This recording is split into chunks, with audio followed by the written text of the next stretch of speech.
नमस्कार साथियों, स्वागत है आपका आपके अपने YouTube चैनल अग्नि कंपटीशन पर। और मैं आपके लिए लेकर आई हूँ बीएड सेकेंड ईयर का नॉलेज एंड करिकुलम का इम्पोर्टेंट क्वेश्चन जो प्रीवियस ईयर्स में बहुत बार पूछा हुआ क्वेश्चन है। और जैसा कि आप सभी जानते हैं, मैंने आपको एक दिन पहले प्रीवियस ईयर्स के अनसोल्ड के जितने भी क्वेश्चंस हैं इस पेपर के सभी बताए थे। और उससे पहले मैंने आपको इसका पूरा यूनिट से पूरा सिलेबस बताया था। अगर आपको वो वीडियोस चाहिए तो आप प्लेलिस्ट से जाकर ले सकते हैं। प्लेलिस्ट आप देख लेंगे तो आपको प्लेलिस्ट मिल जाएगी इजीली। तो चलिए आज का हम स्टार्ट करते हैं। क्वेश्चन था हमारा पहला अनसोल्ड का, ज्ञान क्या है? ज्ञान के विभिन्न प्रकार की व्याख्या उपयुक्त उदाहरणों की सहायता से वर्णित कीजिए। तो चलिए हम स्टार्ट करते हैं। ज्ञान का अर्थ। ज्ञान शब्द ज्ञ धातु से बना है, जिसका अर्थ जानना, बोध, साक्षात अनुभव एवं प्रकाश से माना गया है। सरल शब्दों में कहा जाए तो किसी वस्तु अथवा विषय के स्वरूप का जैसा वह है वैसा ही अनुभव या बोध होना ज्ञान है। यदि हमें दूध में पानी दिखाई दे रहा है और निकट जाने पर भी हमें पानी ही मिलता है तो कहा जाएगा कि हमें अमुक जगह पानी होने का वास्तविकता का ज्ञान हुआ। मतलब अगर हम किसी चीज़ को जान रहे हैं, उसका अनुभव कर रहे हैं, उसका बोध कर रहे हैं, तो वो क्या है? ज्ञान है। अगर हम सरल शब्दों में देखते हैं कि तो किसी वस्तु का या किसी विषय के स्वरूप का जैसा वह है वैसा ही हमें अनुभव हो रहा है, तो वो क्या है? वो हमारा ज्ञान है। जैसे हम एक उदाहरण लेते हैं, यदि दूध में पानी दिखाई दे रहा है, ठीक है, और निकट जाने पर भी हमें पानी मिला, तो क्या कहा जाएगा? भाई हमें ज्ञान था कि वहाँ पर दूध में पानी है। समझ में आई? तो ये क्या है? ये हमारा ज्ञान है। लेकिन अगर हमें वहां जाकर इसके विपरीत निकट जाकर हमें पानी की जगह अगर वहां पे क्या दिखाई देता है? रेत दिखाई देता है, जिससे कि प्यास नहीं बुझाई जा सकती, तो क्या कहा जाएगा? कहा जाएगा कि वहां पर हमें जो पानी होने का ज्ञान था वह क्या था? गलत था। आप लोग समझ गए हैं? मतलब जो हमें पहले हमें पता था दूध में पानी है, हमने जाके देखा पानी मिला, मतलब हमें क्या था? हमें इस चीज का ज्ञान था। लेकिन हमें वहां जाके देखने पर रेत मिला, मतलब क्या हुआ कि हमें अमुक जो ज्ञान था वह क्या था? हमारा गलत था। ठीक है। ज्ञान एक प्रकार की मनोदशा है। ज्ञान ज्ञाता के मन में पैदा होने वाली एक प्रकार की हलचल है। हमारे मन में अनेक विचार आते हैं और हमारी खूब सारी मान्यताएं होती हैं जो मन में हलचल उत्पन्न करती हैं। मानवीय ज्ञान की पुख्ता समझ बनाने के लिए हमें कुछ अनिवार्य शर्तें निर्धारित करनी होंगी, जैसे विश्वास की अनिवार्यता, विश्वास का सत्य होना और प्रामाणिकता का पर्याप्त आधार होना। आगे हम देखते हैं ज्ञान की अवधारणा। तो ज्ञान की क्या अवधारणा है, कॉन्सेप्ट क्या है नॉलेज का देखते हैं। ज्ञान के अर्थ को जानने के बाद हम ज्ञान की अवधारणा को समझ सकेंगे। प्लेटो के अनुसार क्या है? विचारों की दैवीय व्यवस्था और आत्मा परमात्मा के स्वरूप को ही सच्चा ज्ञान कहते हैं। प्लेटो ने क्या कहा है? प्लेटो ने कहा है विचारों की दैवीय व्यवस्था और आत्मा परमात्मा के स्वरूप को जानना ही सच्चा ज्ञान है।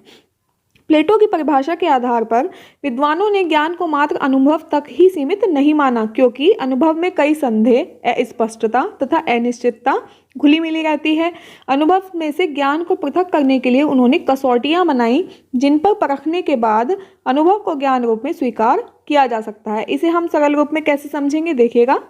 सामान्यतः हमें निरंतर अनुभव होते रहते हैं क्योंकि हम चेतन हैं, सबको पता है। ये अनुभव हमारी कैसे करते हैं? हम अनुभव 5 इंद्रियां हैं, 5 इंद्रियों के माध्यम से करते हैं, जिनमें नेत्र, कान, जिह्वा, नाक एवं त्वचा सम्मिलित है। इंद्रियों के माध्यम से आए हुए ये अनुभव हमारे मन मस्तिष्क में जाते हैं और वहाँ मन एवं मस्तिष्क द्वारा पृथक्करण एवं योगीकरण किया जाता है। जैसे कि हम रसोई का सामान रसोई घर में, बैठक का सामान बैठक में, नहाने धोने का सामान स्नान घर में वर्गीकरण करके व्यवस्थित कर देते हैं। कैसे करते हैं? ये हमारे इंद्रियों के माध्यम से करते हैं।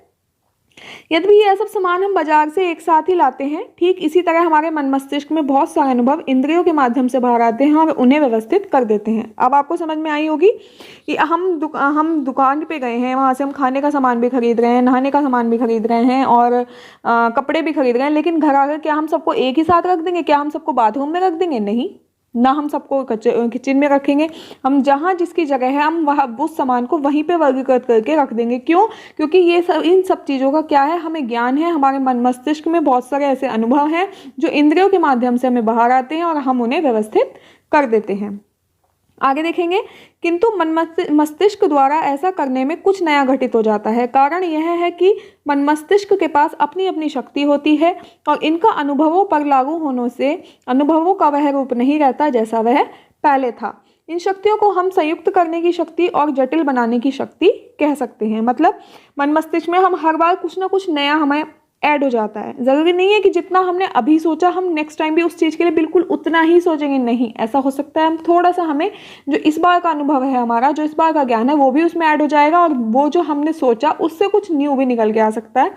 ठीक है, जैसे दो अनुभव जो अलग अलग आए हैं उन्हें जोड़ने का काम मनस करता है और मस्तिष्क उन्हें अपनी शक्ति के आधार पर बनाई गई कोटियों और श्रेणियों में विभाजित एवं वर्गीकृत करके नया रूप देता है। इस तरह ज्ञान अनुभवों का संश्लेषणात्मक एवं विश्लेषणात्मक रूप होता है। उसकी परिभाषा यथार्थ अनुभवम ज्ञानम कहकर की जाती है। कैसे की जाती है? यथार्थानुभवम ज्ञानम। यथार्थानुभव प्राप्त करने के लिए भारतीय चिंतन में विभिन्न साधनों की चर्चा की गई है। इनमें प्रमुख है प्रत्यक्ष अनुमान, उपमान व शब्द। इन साधनों का प्राप्त ज्ञान या यथार्थानुभव को प्रमा कहा गया है। क्या कहा गया है? प्रमा मीन्स वैलिड, जबकि इनसे भिन्न साधनों से प्राप्त ज्ञान को अप्रमा, इनवैलिड या अयथार्थ कहा गया है। स्मृति, संशय आदि से प्राप्त ज्ञान क्या है? वास्तविक नहीं है। ठीक है, अब ज्ञान की परिभाषाएं देख लेते हैं। शंकर के अनुसार ब्रह्मा को सत्य जानना ज्ञान है और वस्तु जगत की सत्य जानना अज्ञान है। प्लेटो ने कहा है विचारों की दैव व्यवस्था और आत्मा परमात्मा के स्वरूप को जानना ही सच्चा ज्ञान है। बौद्ध दर्शन के अनुसार ज्ञान वह है जो मनुष्य को सांसारिक दुखों से छुटकारा दिलाए। ठीक है, बौद्ध दर्शन तो आपको ये तो याद ही होगी कि बौद्ध के अनुसार क्या है कि ज्ञान वह है जो मनुष्य को सांसारिक दुखों से छुटकारा दिलाए। स्पेंसर के अनुसार केवल वस्तु जगत का ज्ञान ही सत्य ज्ञान है। आत्मा परमात्मा संबंधी ज्ञान क्या है? कोरी कल्पना है। वेबस्टर के अनुसार ज्ञान वह है जो ज्ञात होने के बाद संचित रहता है या वह जानकारी है जो वास्तविक अनुभव द्वारा प्राप्त होती है। ये किसने कही है? वेबस्टर और वास्तविक अनुभव। वेबस्टर वास्तविक अनुभव। वेबस्टर ने कहा है कि ज्ञान वह है जो ज्ञात होने के बाद संचित रहता है या वह जानकारी जो वास्तविक अनुभव द्वारा प्राप्त होती है। डीवी ने क्या कहा है?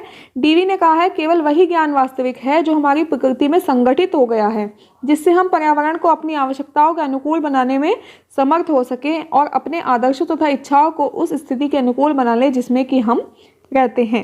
वस्तुतः ज्ञान हमारे मन की आंखें खोलता है। यह अज्ञानता और अंधविश्वासों को दूर करता है।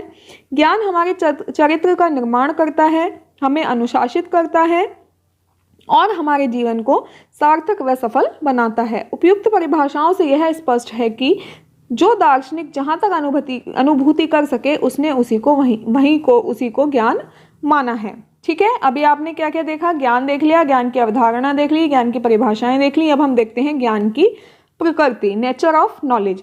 ज्ञान की प्रकृति का प्रत्यक्ष संबंध किससे? यथार्थ मतलब वास्तविकता। ठीक है, ज्ञान के द्वारा वस्तु के उस यथार्थ स्वरूप को जाना जाता है जिस स्वरूप में वह है। ज्ञान क्या है? किसी वस्तु का यथार्थ स्वरूप हम अगर जान रहे हैं तो वो क्या है? हमारा ज्ञान है।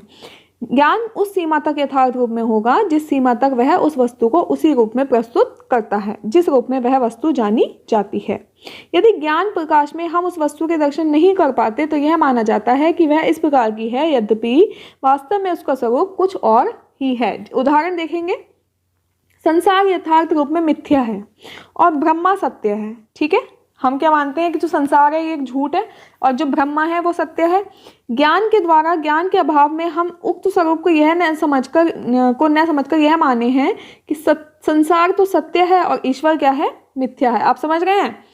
जो हमारा जो ज्ञान है वो क्या है कि संसार यथार्थ रूप में मिथ्या ब्रह्म ज्ञान है, लेकिन हम क्या सोचते हैं कि संसार तो सत्य है और ईश्वर मिथ्या है। क्यों? क्योंकि हमें क्या है? ज्ञान का अभाव है। समझ गए आप? यह हमारा प्रतीत होने वाला स्वरूप होगा। यथार्थ रूप में तो संसार असत्य है और ईश्वर सत्य है। अतः ज्ञान की प्रकृति यथार्थ में विश्वास तथा यथार्थता के लिए उचित प्रमाण में निहित है। क्या है? ज्ञान की प्रकृति यथार्थ में विश्वास तथा यथार्थता के लिए उचित प्रमाण में निहित है। संसार का विकास पुरुष एवं प्रकृति के परस्पर सहयोग से होता है, सबको पता है, लेकिन उसमें पुरुष सदैव ही निष्क्रिय एवं उदासीन रथो मात्र एक मूक दर्शक के रूप में कार्य करते हैं। संसार में जितने विकास व परिवर्तन होते हैं वह सभी प्रकृति के द्वारा ही संभव होते हैं। जीव की उत्पत्ति प्रकृति की देन है। ज्ञान प्रकृति का सर्वप्रथम विकार है। इसी कारण इसे महत्व कहते हैं। ज्ञान का रूप अत्यंत बड़ा एवं प्रकाशपूर्ण है, क्योंकि इसी के माध्यम से मनुष्य में व्याप्त मनोवैज्ञानिक दशाओं का संपूर्ण चित्रण होता है और इस विलक्षणता के अर्थात ज्ञान का वास सभी जीवों में होता है। इसी गुण के द्वारा ही एक ज्ञाता एवं श्रेष्ठ के मध्य के अंतर को ज्ञात किया जा सकता है। ईश्वरीय प्रदत्त जगत में व्याप्त किसी भी पदार्थ के रूप को देखकर विचारों का उद्भव होता है। बौद्धिकता या ज्ञान का निर्माण सत्व गुण के अत्यधिक प्रभाव से होता है। मनुष्य में जो ज्ञान, धर्म और वैराग्य की भावना है वह कैसे विकसित होती है? वह बुद्धि में सत्व की प्रधानता के कारण होती है। ज्ञान के द्वारा ही व्यक्ति में चेतना का प्रकाश उत्पन्न होता है। ज्ञान प्रकृति प्रदत्त है, बस व्यक्ति में ज्ञान स्वरूप सत्वगुण पर निर्भर होता है और जब तमोगुण की प्रधानता हो जाती है तो क्या होता है? ज्ञान का स्वरूप तामसिक हो जाता है। ठीक है, ज्ञान स्वरूप सत्वगुण पर निर्भर है, लेकिन अगर तमोगुण की प्रधानता हो गई तो ज्ञान कैसा हो जाएगा? तामसिक, जिसके कारण मनुष्य में अज्ञानता, आसक्ति, अधर्म, अन्य प्रकार के भावों का प्रादुर्भाव होता है। संक्षिप्त रूप में हम ज्ञान की प्रकृति देखें तो क्या है? ज्ञान में शक्ति है, ताकत है। ज्ञान कभी भी समाप्त नहीं होता। ज्ञान सत्य तक पहुंचने का साधन है। ज्ञान धन की तरह है, जितना एक मनुष्य को प्राप्त होता है वह उतना ही ज्यादा पाने की इच्छा करता है। ज्ञान प्रेम तथा मानव स्वतंत्रता के सिद्धांतों का आधार है। ज्ञान क्रमबद्ध बढ़ता रहता है, एकदम अचानक से नहीं मिल पाता। ठीक है ना, थोड़ा थोड़ा ज्ञान बढ़ेगा। ऐसे थोड़ी है कि आप सीधे 5th क्लास का पढ़ लेंगे, नहीं। बच्चे को पहले LKG सिखाई जाएगी, UKG सिखाई जाएगी, धीरे धीरे उसका ज्ञान बढ़ता जाएगा। ठीक है, ज्ञान की कोई सीमा नहीं होती। ऐसा नहीं है कि भाई आप इतना ही सीख सकते हैं, इतना ही आपको ज्ञान, नहीं, आप कितना भी ज्ञान अर्जित कर सकते हैं। ज्ञान की पुष्टि की जा सकती है। ज्ञान सुनिश्चित है, तथ्य तथा मूल्य ज्ञान के आधार माने जाते हैं। अब हम देखेंगे ज्ञान का क्या महत्व है। Importance of knowledge. मानव जीवन के लिए ज्ञान का बहुत अधिक महत्व है। मानव जीवन के लिए ज्ञान उसकी रीढ़ की हड्डी की तरह कार्य करता है, इसलिए ज्ञान का महत्व बहुत बढ़ गया है। ज्ञान को मनुष्य की तीसरी आंख कहा गया है। ज्ञान ही गुण है। ज्ञान मनुष्य को अंधकार से प्रकाश की ओर ले जाता है। ज्ञान मानव जीवन का सार है, विश्व का नेत्र है। ज्ञान से बढ़कर कोई सुख नहीं है। ज्ञान का प्रकाश सूर्य के समान है। ज्ञानी मनुष्य ही अपना और दूसरों का कल्याण करने में सक्षम होता है। ज्ञान विश्व के रहस्यों को खोजता है। ज्ञान से ही चरित्र निर्माण और बोध होता है। ज्ञान धन की तरह है, जितना एक मनुष्य प्राप्त करता है उतना ही ज्यादा उसे पाने की इच्छा रखता है। ज्ञान सत्य तक पहुंचने का साधन है। धर्म की भांति ज्ञान को भी जानने के लिए अनुभव करने चाहिए। ज्ञान प्रेम तथा मानव स्वतंत्रता के सिद्धांतों का आधार है। तो ये इसके महत्व हो गए। अब देखते हैं हम ज्ञान के विभिन्न प्रकार क्या क्या हैं। देखिएगा, ज्ञान के विभिन्न प्रकार,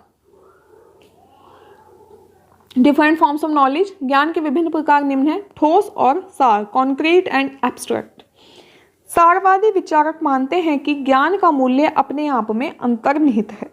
ठीक है, केवल सांस्कृतिक एवं बौद्धिक ज्ञान विज्ञान संबंधी विषयों का पाठ्यक्रम में समावेश होना चाहिए। मनुष्य केवल अपने पालन पोषण के लिए नहीं जीता, अपितु संस्कारी जीवन जीने के लिए जीता है। उसकी आत्मानुभूति मनुष्य द्वारा अर्जित संस्कृति को आत्मसात करने में निहित है। अतः ज्ञान ठोस और सार होने पर बालक का समग्र विकास कर सकता है। ज्ञान का ठोस और सार रसानुभूति करवाना है, उसका उपभोग करना नहीं है। शाश्वत सत्य तथा शाश्वत मूल्यों का पाठ्यक्रम में समावेश हो। सारवादी विचारक पाठ्यक्रम में केवल अनुशासनात्मक विषयों का समावेश करना पसंद करते हैं। आप समझ गए हैं कि जो ठोस का मतलब वही है ना, बिल्कुल एकदम स्ट्रिक्ट वाली बात हो गई है कि इनका क्या रहता है, इनका रहता है कि बिल्कुल ज्ञान का ठोस और सार रसानुभूति इन्हें करवाना है, मतलब शाश्वत सत्य तथा शाश्वत मूल्यों का इसमें समावेश हो पाठ्यक्रम में। सारवादी विचारक जो होते हैं वो पाठ्यक्रम में केवल अनुशासनात्मक विषयों का समावेश कराना पसंद करते हैं। प्राचीन भाषाएं संस्कृत, ग्रीक, लैटिन आदि, गणित, मूल्य विज्ञान, व्याकरण, तर्कशास्त्र आदि विषयों का समावेश उनके अंतर्निष्ठ मूल्यों के कारण किया जाता है, न कि जीवन में उपयोगिता के कारण। आप समझ गए ना, अब धीरे धीरे इनमें अंतर करते चलें। इन विषयों को पढ़ाने से छात्रों का बौद्धिक विकास किया जाता है तथा संस्कारी बनाने का प्रयास किया जाता है। ठोस और सार पाठ्यक्रम हेतु सार्वभौम संस्थाओं की आवश्यकता होती है। इन संस्थाओं की विषय सामग्री ठोस सारपूर्ण होती है। छात्रों के अंदर निरूपित मूल सिद्धांत, दक्षताओं तथा मनोदशाओं का विकास किया जाना चाहिए। इसमें पाठ्यक्रम शाश्वत, प्राचीन ग्रंथों का अध्ययन, सनातन संस्थाओं का पाठ्यक्रम, संस्कृति को अक्षुण्ण बनाए जाने वाला पाठ्यक्रम हो। ठोस व सारवादी संप्रदाय का पाठ्यक्रम का आधार विषय वस्तु तथा उसका विभाजन तार्किक रूप में विभिन्न कक्षाओं के लिए किया जाता है। ज्ञान की क्रमिक अवस्थाओं के अनुसार पाठ्यक्रम का विभाजन किया जाता है। प्रत्येक कक्षा का पाठ्यक्रम प्रत्येक छात्र के लिए समान होता है। ज्ञान की अनुशासनात्मक शाखाओं के अनुसार विभक्त होता है। बौद्धिक रूप से विषय को आत्मसात करवाना होता है। पाठ्यक्रम में संस्कृति का संरक्षण, हस्तांतरण व नव सृजन का प्रावधान हो। नेक्स्ट है सैद्धांतिक एवं प्रायोगिक, थ्योरेटिकल एंड प्रैक्टिकल। इसमें क्या होगा? अभी ठोस वाले में क्या था? उसमें तो भाई अनुशासन वाली बात चल रही थी। अनुशासन और जितना भी मैथ्स वगैरह, मैथ और मूल्य विज्ञान, व्याकरण, तर्कशास्त्र जितना भी समावेश कर रहे हैं वो क्यों कर रहे हैं? क्योंकि उनके अंतर्निष्ठ मूल्य के कारण, इसलिए नहीं कि उनका कारण उनके जीवन में उपयोगिता है, नहीं, जिससे उन्हें बौद्धिक विकास किया जा सके, इसलिए उसका मतलब समावेश किया जा रहा था। अब क्या है? सैद्धांतिक एवं प्रायोगिक। सैद्धांतिक ज्ञान का स्रोत न तो बुद्धि है और न ही इंद्रानुभव है। अगर हम थोड़ा सा विचार करें तो हमें पता चलता है कि बहुत सा ज्ञान हमारे पास है, लेकिन यह न तो हमने अपने ज्ञानेंद्रियों के माध्यम से पाया है, न ही इसे प्राप्त करने के लिए तर्क बुद्धि का प्रयोग किया है। जैसे हमें ऐसे ज्ञान की प्राप्ति के लिए विशेषज्ञों पर निर्भर रहना पड़ता है। अलग अलग क्षेत्रों के अलग अलग ज्ञान विशेषज्ञ हैं, जैसे दर्शन के विशेषज्ञ, भूगोल के विशेषज्ञ, गणित के विशेषज्ञ, भाषा के विशेषज्ञ, समाज शास्त्र के विशेषज्ञ, इतिहास के विशेषज्ञ। उदाहरण के तौर पर देखिए, कुतुब मीनार कुतुबुद्दीन ऐबक ने बनवाई। गुरुत्वाकर्षण का सिद्धांत न्यूटन की देन है, इसलिए ज्ञान भंडार का बहुत बड़ा भाग विशेषज्ञों के वचन पर विश्वास करके प्राप्त किया गया है। मतलब हमने तो नहीं देखा ना कि गुरुत्वाकर्षण का सिद्धांत न्यूटन ने दिया, नहीं, हम तो ये बड़े बड़े विशेषज्ञों के कहे, जो हमने बुक्स में पढ़ा, जो हमसे बताया गया, हमने उसी पर विश्वास करके मान लिया है कि हाँ भाई ठीक है, कुतुब मीनार कुतुबुद्दीन ऐबक ने बनवाई थी, गुरुत्वाकर्षण का सिद्धांत न्यूटन ने दिया है। तो ये हमने अपने ज्ञानेंद्रियों से नहीं प्राप्त किया है ना, ये हमने क्या किया है? ये हमने विशेषज्ञों से प्राप्त किया है। ठीक है, चाहे वो हमारे साइंस के विशेषज्ञ हों, चाहे वो हमारे इतिहास के विशेषज्ञ हों, उन्होंने हमें जो बताया वो हमने मान लिया और वही हमारा क्या बन गया? ज्ञान बन गया। जैसे इसके विपरीत प्रयोगात्मक ज्ञान व्यक्ति वैज्ञानिकों द्वारा किए गए प्रयोगों से प्राप्त करता है। ये प्रयोग नियंत्रित स्थिति में किए जाते हैं। इस ज्ञान की पुष्टि अन्य व्यक्ति द्वारा पुनः प्रयोग करके की जा सकती है। प्रयोग के द्वारा ही नियम निकाले जाते हैं। इस प्रकार प्रयोग ज्ञान प्राप्ति के लिए सशक्त विधि है। वैज्ञानिक ज्ञान जो है वो हमें प्रयोगों के द्वारा प्राप्त होता है, इसलिए ये कहा जा सकता है कि प्रयोग और प्रयोगशालाओं से ज्ञान प्राप्त होता है। आप समझ गए? सैद्धांतिक ज्ञान की पुष्टि प्रयोगात्मक ज्ञान के माध्यम से ही की जाती है। ज्ञान प्राप्ति की अवधारणा में सैद्धांतिक ज्ञान एवं प्रायोगिक ज्ञान परस्पर संबंधित होते हैं। सैद्धांतिक ज्ञान के संबंध में यदि कोई विरोधाभास उत्पन्न होता है तो उस विरोधाभास का प्रयोगात्मक ज्ञान के द्वारा प्रमाणित करके दूर किया जाता है। इसलिए हम कह सकते हैं कि सैद्धांतिक ज्ञान एवं प्रयोगात्मक ज्ञान में परस्पर घनिष्ठ संबंध होता है। विद्यालय की कक्षा में पाठ्य पुस्तकों के ज्ञान के लिए तो हम अध्यापक की सहायता ले लेते हैं, और वह ज्ञान कैसा आता है? सैद्धांतिक ज्ञान की ही श्रेणी में आता है। कई विषय जैसे विज्ञान की किसी अवधारणा के सैद्धांतिक ज्ञान को कक्षा में प्राप्त कर विद्यालय की प्रयोगशालाओं में विभिन्न प्रयोग कर उस ज्ञान की पुष्टि भी कम करते हैं, जिसे हम सैद्धांतिक ज्ञान का प्रमाणीकरण भी कह सकते हैं। इस प्रकार हम कह सकते हैं कि सैद्धांतिक और व्यवहारिक दोनों में प्रगाढ़ अंतर संबंध होने पर ही ज्ञान क्रिया के रूप में परिणित हो सकता है। आगे देखेंगे क्या है? दोनों में परस्पर विरोध होने पर बालक का विकास करना संभव नहीं है। सैद्धांतिक रूप में बहुत सारी बातें व्यवहारिक रूप में लागू नहीं की जा सकती। सैद्धांतिक ज्ञान कार्यकारी रूप में होने पर ही श्रेष्ठ ज्ञान कहलाता है। कब? सैद्धांतिक ज्ञान कब श्रेष्ठ होगा? जब वो कार्यकारी रूप में होगा। सैद्धांतिक एवं व्यावहारिकता के तो एक दूसरे के एक सिक्के के दो पहलू की भांति हैं, अतः दोनों का एक अनुपात में पाठ्यक्रम हो, उसी अनुपात के आधार पर मूल्यांकन हो। ज्ञान को अर्थपूर्ण बनाने में सैद्धांतिक एवं व्यवहारिकता की भूमिका महत्वपूर्ण होती है, क्योंकि सैद्धांतिक वर्तमान का विश्लेषण है और व्यवहारिकता भविष्य को दर्शाने की क्षमता। ये दोहरी क्षमताएं ही उच्च स्थिति प्रदान करती हैं। यही ज्ञान की वास्तविकता, सत्यता और समग्रता है। जैसे कोई बालक महारानी लक्ष्मीबाई के पाठ झांसी की रानी खूब लड़ी मर्दानी की कविता को कक्षा में पढ़े और पढ़ने के बाद घर में छिपकली, चूहे आदि से डरे, तो यह ज्ञान उसका असार्थक होगा। अब भाई कोई बालक है, क्लास में तो पढ़ रहा है खूब लड़ी मर्दानी, वो तो झांसी वाली रानी, अब घर जाके वो डर रहा है चूहे और छिपकली से। तो ये ज्ञान उसका कैसा हो गया, ऐसा अर्थक ज्ञान हो गया।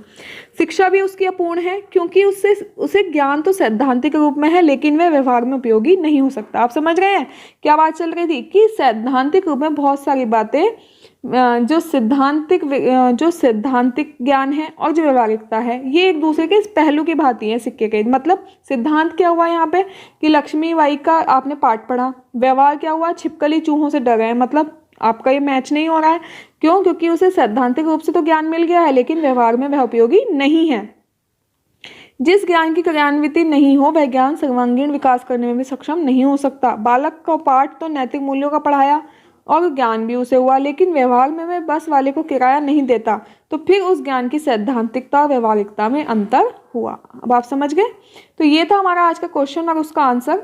क्वेश्चन बहुत इंपॉर्टेंट है। आपको ये कैसी लगी वीडियो मुझे बताना ना भूलें। अगर आपको और वीडियोस चाहिए तो कमेंट करें, चैनल को सब्सक्राइब कर लें जिससे आने वाली हर वीडियो आप तक इजीली पहुंच सके और अपने फ्रेंड्स के साथ शेयर करना ना भूलें।